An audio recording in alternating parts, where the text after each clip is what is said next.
Hari ini manusia mempamerkan rupa tanpa makna. Hari ini manusia berbangga-bangga dengan zahir tanpa makna. Tunjuk kemewahan, tunjuk kekayaan, tunjuk itu, tapi hidup penuh derita dan penuh sengsara. Kahwin, tunjuk subhanallah, ratusan ribu menghabiskan duit.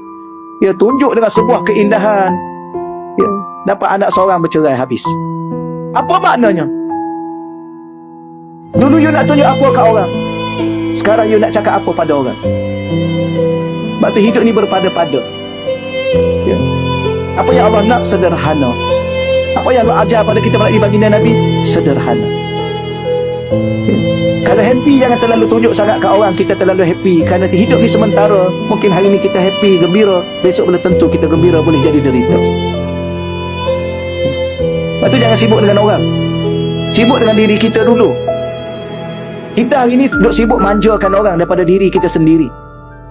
Betul, manjakan orang. Maksudnya duk sibuk dengan orang.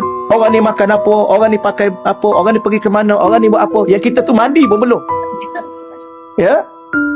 Bukan pengalaman, itulah yang berlaku dalam dunia di akhir zaman. Dunia akhir zaman.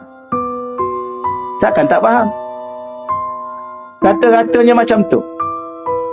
Maksud saya, itu contoh yang saya nak bagi tahu bahawa kita terlalu zalim dan kejam kepada diri kita sendiri. Dan kita memanjakan orang lain dengan menyibukkan diri kita dengan orang lain. Ya? Sedangkan diri kita tak ke mana. Itu maksud dia. Kan? Diri tak ke mana.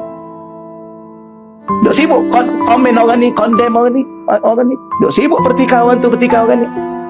Ya? Duk sibuk orang kahwin pun dia sibuk. Kan? Orang kahwin, you apa masalah you? Orang kahwin, apa yang you nak marah dengan orang kahwin ni? Ya lah ustaz, dia kan dah tua, kenapa dia nak kahwin juga? Ikut dia lah. Apa masalah you? You nak kahwin ke?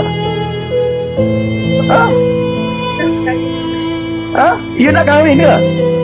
Kalau you nak kahwin, you kahwin je lah juga pun. Apa masalahnya? Cepat faham lah. Masalah you ni. You nak kahwin, you kahwin je. Apa masalah dengan orang kahwinnya? Kahwin tu apa? Bukan, kahwin tu ibadah. Kahwin tu ibadah. Apa yang sakit hati sangat dengan orang buat ibadah ni?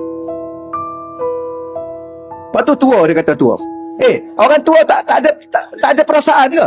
You ingat you seorang, you muda ada perasaan.